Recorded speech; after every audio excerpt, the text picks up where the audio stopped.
Donc moi je fais dans la vie des ultrasons laser. Les ultrasons laser, c'est une technique qui consiste à générer des ultrasons, donc du son mais pas audible, avec des lasers. Le phénomène le plus simple pour comprendre ce qui se passe, c'est quand le laser est absorbé, localement ça chauffe, et quand ça chauffe, le matériau se dilate, et c'est cette dilatation qui crée les ondes. Et après on utilise un second laser pour venir détecter ces ultrasons qui se propagent dans des matériaux. Pour faire la génération, on a donc besoin d'une absorption d'un quelque chose qui absorbe le laser pour faire la génération. Et notamment, ce qu'on aime bien utiliser, c'est de l'or. Donc ça, c'est le premier matériau précieux qu'on utilise dans le laboratoire. L'or est un très très bon générateur d'ondes ultrasonores. Ce qu'on étudie avec ce genre de technique ici au laboratoire, c'est entre autres des matériaux condensés à très haute pression.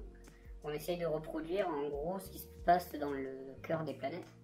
Et donc pour monter autant en pression, ce qu'on fait, c'est qu'on utilise des diamants. Donc ça, c'est le deuxième consommable précieux. Donc là, les diamants, on a deux diamants qu'on met face à face. On met ce qu'on veut étudier dedans, ça peut être de l'eau, de l'argon, des choses comme ça. Et puis on rapproche les diamants. Et vu qu'on a un joint tout autour, à l'intérieur, ça monte très vite en pression. Et donc là, on peut atteindre les pressions qu'on peut trouver dans le cœur des planètes en fait. Donc c'est très élevé.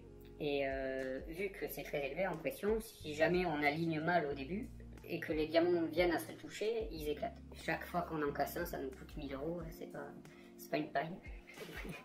Et puis il y a certains cas où ce qu'on veut venir étudier, c'est vraiment ce qui se passe à l'interface, donc très très très proche de l'endroit où on génère. Et on a un problème avec la technique qu'on utilise, c'est que la génération se fait par, entre autres, élévation de température, et cette élévation de température nous éblouit un petit peu sur les premiers nanomètres qu'on essaye d'étudier.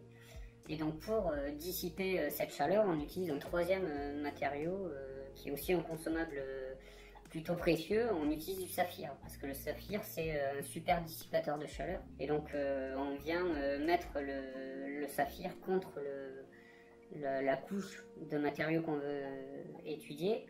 Et ce saphir va permettre de dissiper toute la chaleur qui est concentrée à l'endroit où on vient de taper avec le laser, et ça nous permet d'étudier plus précisément, localement, ce qu'on veut voir.